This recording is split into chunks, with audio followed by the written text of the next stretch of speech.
ઓમ Narayan, good morning. કેમ છો બધા? મજામાં? આઈ હોપ કે બધા મજામાં જ હશો. સવાર થઈ ગઈ છે, ભગવાનને જગાડી દીધા છે અને મેં કરી દીધી આરતી. આનંદ મંગલ કરું આરતી સાથે મારી આરતી પૂરી થાય. મેં ભગવાનના દર્શન કર્યા અને હવે પછી આજે હું તમને લઈ જઈશ મારા ટેરેસ ઉપર. મારા વિડીયોમાં બન્યા રહેજો. સવારમાં ભગવાનને યાદ કરવાથી અથવા તો પ્રાર્થના અને આરતી કરવાથી તમારું મન શાંત અને નિર્મળ બને છે. ચાલો તો હવે આપણે જઈએ ટેરેસ પર. ને હું પહોંચી ગઈ છું મારા ટેરેસ ઉપર. હું તમને ત્યાંનો વ્યૂ બતાવીશ કે અહીંયા કેટલું મસ્ત વાતાવરણ છે અત્યારે, એકદમ ફ્રેશ. તો ચલો હું તમને તમે જોઈ શકો છો કે સવારમાં કેટલું મસ્ત વાતાવરણ છે અને પક્ષીઓ પણ કલરવ કરવા માંડ્યા છે.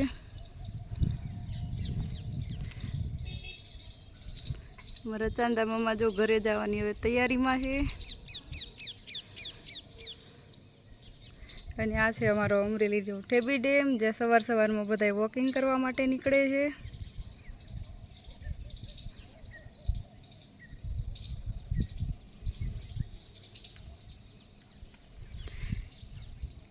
નારાયણ પણ જો આવી ગયા છે. તો કબૂતર પણ કેવા મસ્ત જો અત્યારમાં સવારમાં એની પણ મજા આવી ગઈ છે. જો આ ટેરેસ ઉપરથી ઓલા ટેરેસ ઉપર આખો દિવસ નહીતર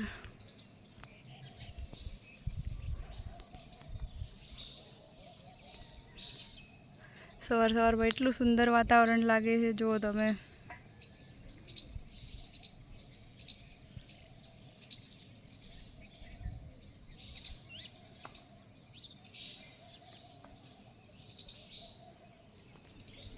સૂર્યોદય થઈ ગયો છે, મસ્ત વાતાવરણ છે. જો વાદળાઓ પણ જો કેવા સરસ થઈ ગયા છે.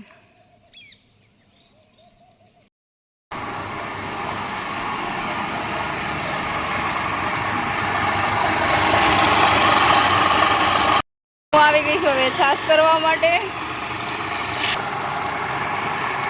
અમારા અંકલ છે ને મારે વખતે જો ચેક કર્યા કરે છાશ થઈ છે કે નથી થઈ. જો ભાઈને જો માખણ ખાવું હોય લઈ લે તો યું માખણ ખા. મમ્મમ માખણ હાલે જો.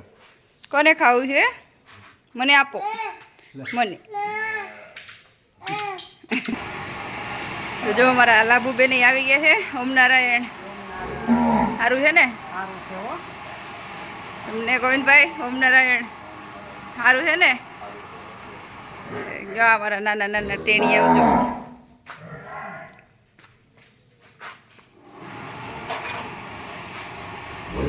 શું કામ કરવાનું છે? આજે અમારે પાણી વાળવાનું છે કપાસમાં. એવું છે? હા, સારું તો હું આવી ગયા. કાલ તુર નીમ છે. આજ કામ છે ને એટલે કાલ નીમ છે. સારું લ્યો. કપાસમાં અમારા ઈયાનભાઈ જો સવારમાં વહેલા ઉઠી જાય તો એ મળ્યા છે રમવા. જો સવારમાં દાદાની ડ્યુટી હોય છે છોકરાઓને સાચવવાની. છોકરાઓ પણ જો નાહી ધોઈને થઈ ગયા છે તૈયાર. એને પણ મજા આવી ગઈ છે. બા પણ જો તૈયાર થઈને બેસી ગયા છે. અમારા રીવાનભાઈને જો શાંતિ ન હોય એટલે અહીંથી અહીંયા કુદા કરશે. જો અમારા સોરાબેન હતા તૈયાર થઈને આવી ગયા. તો કામકાજ કરીને હું થઈ ગઈ છું હવે ફ્રી. એટલે હવે હું જાઉં છું મારા ખેતરમાં. ચાલો મારા વિડીયોમાં બન્યા રહેજો. કાકીને કંઈ કરે છે તો આપણે ત્યાં જઈએ. તો તડકો કેટલો આ તો થઈ ગયો છે. અને અમારે ગોવિંદભાઈ ને લાભબેન ને બધા મળ્યા છે જો મકાઈ વાઢવા. આપણે ત્યાં જઈ મકાઈમાં ડોડાઈ સરસ થઈ જાય. જો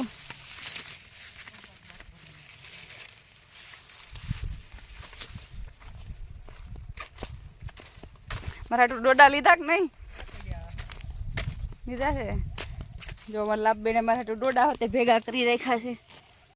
નીણ વઢાઈ ગઈ. મોડો વાઢવા. બીજું વાઢવી જ પડે ને, એમને થોડું હાલશે. એને થોડી રોટલી બનાવીને દેવા હે.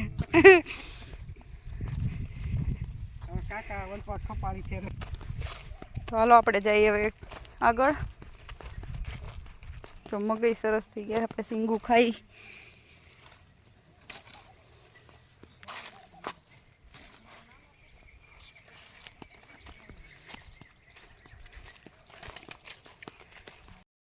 કૂવામાં પાણી કેટલું છે ને આપણે જોઈએ. હાલો તો હાવાઈ નજીક છે જો. સેવડી સરસ થઈ ગઈ છે જો. શું કરો છો કાકા? પાળા બાંધો. અહીં શું વાવું છે? Napier grass. Napier grass. Okay. એના કેરા બાંધું છું. એવું છે. ઢોળ ઢોળિયા હોય ને અહીંયાથી ધૂળ ભરી ગયું. હા નહીંતર પછી પાણી ન હાલે કેમ? આખું લેવલ કરવું પડે કેરાનું. કેરાનું લેવલ કરું છું. એવું છે. પછી એવડી કેવી સરસ થઈ ગઈ જો. આને કેદી કાપવાની હવે? દિવાળી પછી. તુલસી વિવાહમાં એમ ને? આ બાજુ શું વાવ્યું છે કાકા? ના વાવી છે જુવાર. એવું છે. ગાયો માટે. જો આ એક ઘેરો પૂરો નથી થયો ત્યાં બીજી વવાઈ ગઈ છે. જે આગળ છે એ જાહેરાત છે ને તેથી દવા છાંટતા થાય કે મકાઈ છે. હા મકાઈ.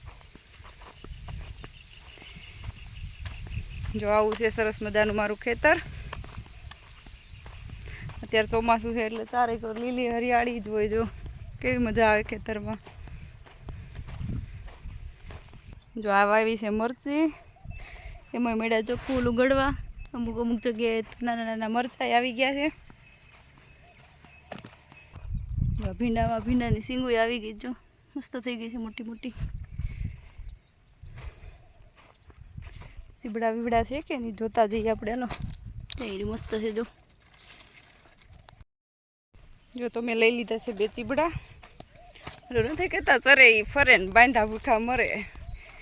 જો ખેતરમાં તમે આટો મારવા નીકળો એટલે તમને કંઈક ને કંઈ વસ્તુ તો ખાવા મળે જ.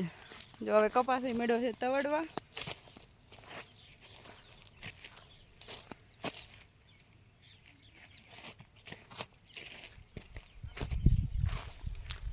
રાજની જો ખેતરમાં છે આપણે ત્યાં જઈ એ શું કરે છે એ જોઈએ.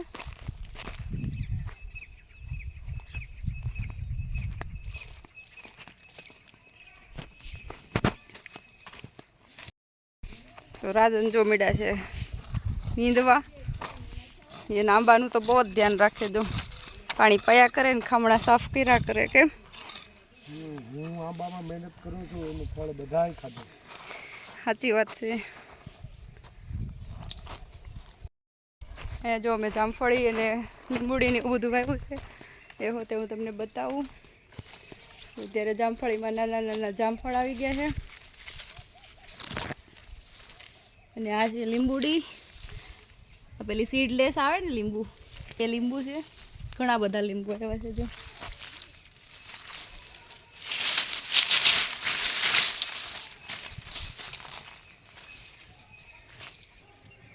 હે ને મોટા મોટા. હજી આ તો નાના છે. હજી આનાથી ને કેટલા મોટા થઈ જાય. મોસંબી જેવડા જેવડા તો આ લીંબુ થાય છે અમારે. આ બધી જામફળીમાં કેટલા જામફળ આવ્યા છે જો.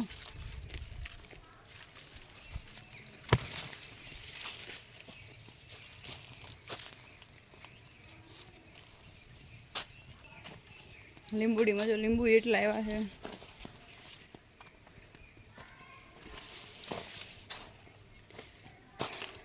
આ છે સીતાફળ. જે આવ્યા તો નથી એમાં. આ છે અરડુસો. શરદીને એવું થયું હોય કફ થઈ ગયું હોય તો ત્યારે એનો રસ કાઢીને પીવે તો સારું થઈ જાય. અને પાછળ જોવો છો એ છે કટગુંદી. એ ઉનાળો આવશે એટલે આખી ઓરેન્જ કલરની થઈ જાય એટલી કટગુંદી આવશે.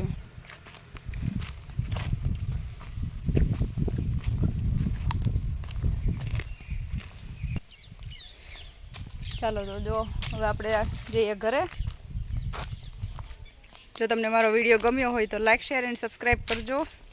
આવજો. ઓમ નારાયણ.